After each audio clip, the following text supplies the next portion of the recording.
concentrated at the national level, while the graft stalked devolution at every turn.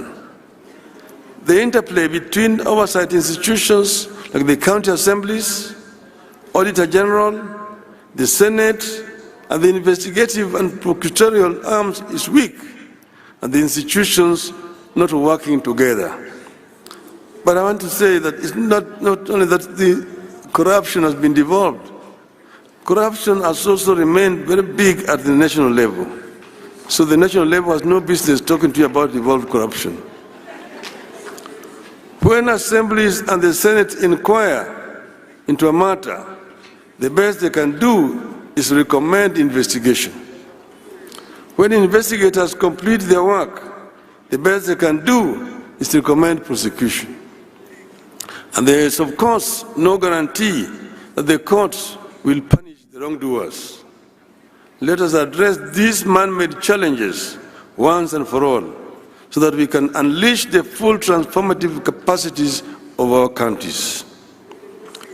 We need a constant and consistent monitoring of all laws governing devolution to ensure their implementation and to add statutes whenever they are needed. Your Excellencies, ladies and gentlemen, we meet at a time our country is facing real grave threats. This is a reality check backed by government data. The economy is struggling. Our national currency is severely weakened. The shilling has fallen by 10% since March this year. Our people have been hit hard by punitive taxes and a consequent rise in the cost of living. We have runaway unemployment. Our healthcare system is broken. We face challenges with food security at a time climate change is turning everything upside down. From farming to healthcare to provision of water and infrastructure, nothing is the same or predictable anymore. Unfortunately for governors, you are stationed where the desperation, the need, and the expectations are highest. That is, at the grassroots, where people want instant solutions. I believe that as a country, we are lucky to be going through these challenges in the era of devolution. I believe that if county governments were not here to absorb some of the shock and act as cushion, the economic and governance challenges Kenya is going through today would have overwhelmed and overrun the national government. To continue providing buffers for our country and respond to the cries of the people, counties need a tremendous amount of financial resources in a timely and predictable manner. The national government, therefore, needs to understand and appreciate counties as necessary partners in the journey for a successful Kenya. The problems and responsibilities the people and the counties face today demand that we reevaluate and strengthen our commitment to preserve the place of the county government and bestow it with the power, the authority, the responsibilities, and the revenues necessary to discharge those roles and meet expectations. In times like these, county government may be tempted to do what the national government is doing, which is to increase charges for services they provide to generate more revenue. And I was listening to the talk about its own revenue. I see it differently. I believe this is the time for county government to act compassionately and responsibly. The problems our people face today require that we invest within our means in programs that create jobs and put money into the people's pockets. Counties don't have to copy and paste what the national government is doing.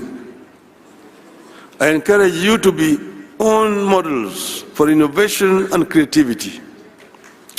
Rather than extract more from the pockets of equally suffering masses, I encourage you to continue to provide communities and families with the tools they need to succeed so that they can, in return, finance counties without too much pain.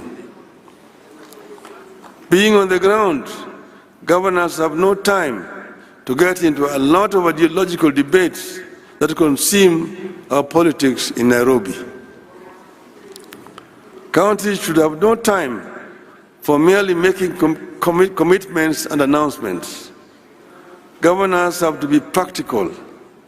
You will do well and set examples when you back up your pronouncements with concrete action at the level of policy and practice. I believe that the work that you do, if done well, will with time have a concrete impact on the debate at the national level. This is the time to provide record amounts of assistance to our farmers to enable them save us from the routines of famine, food imports, and food inflation. This is the time for financial inclusion programs and ensure the money reaches the intended recipients. This is the time to work on turning your towns into smart cities of tomorrow, equipped with world-class amenities. I encourage you to soldier on and double your efforts at light manufacturing and value addition as a way of generating revenue and putting money into people's pockets. With focus, you should be able to set up world-class investment and industrial regions along dedicated corridors of your counties to aid manufacturing. I want to encourage you to particularly promote labor-intensive manufacturing because it puts money into the people's pockets. And I'm talking to you as a manufacturing engineer.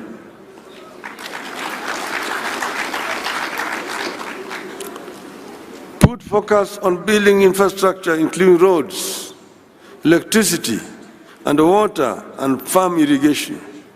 This will yield returns.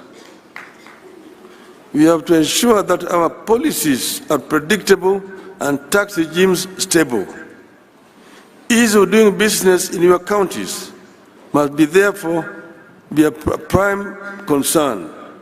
Investors need the assurance that the rules of engagement are the easiest that can be.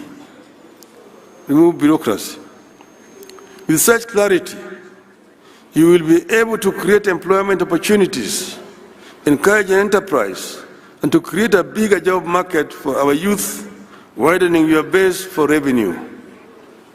I believe it is time, again within your means, to allocate some of the money from own revenue to a cash transfer program to help protect the poor at the grassroots. I want to encourage you to continue with cooperation between counties. At the same time, however, we need a competitive element among counties to prevent the temptation to just maintain the status quo.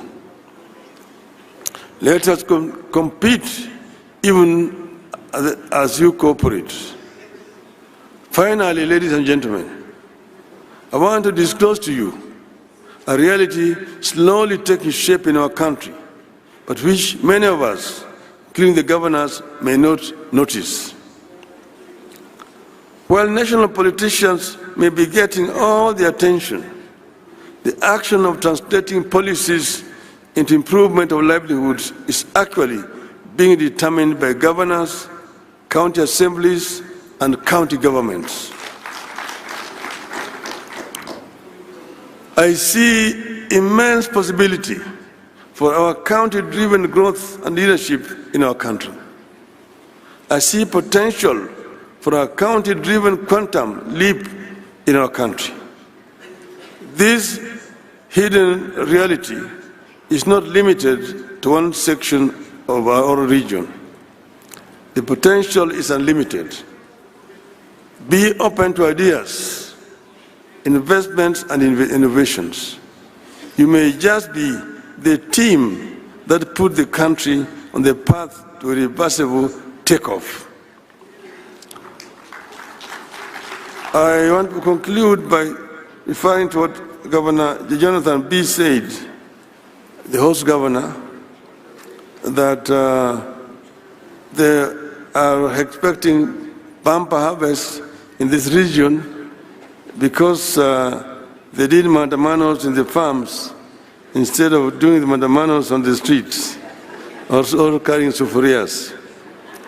I want to tell him that this katiba that we have is a product of mandamano.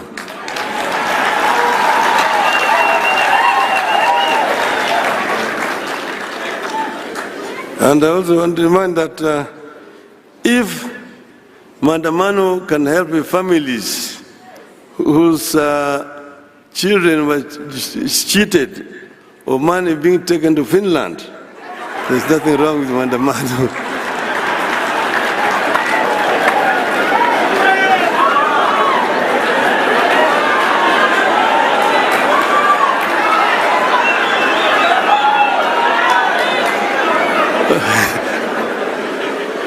What is wrong is police brutality.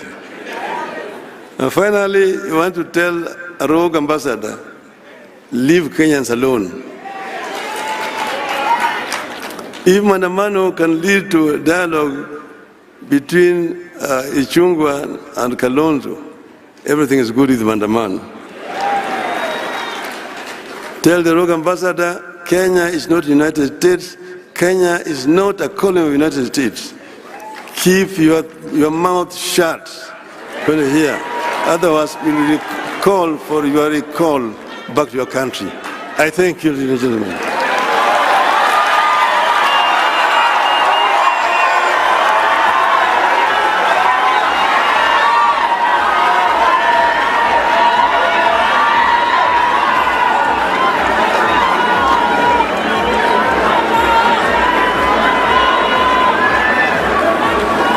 Thank you very much.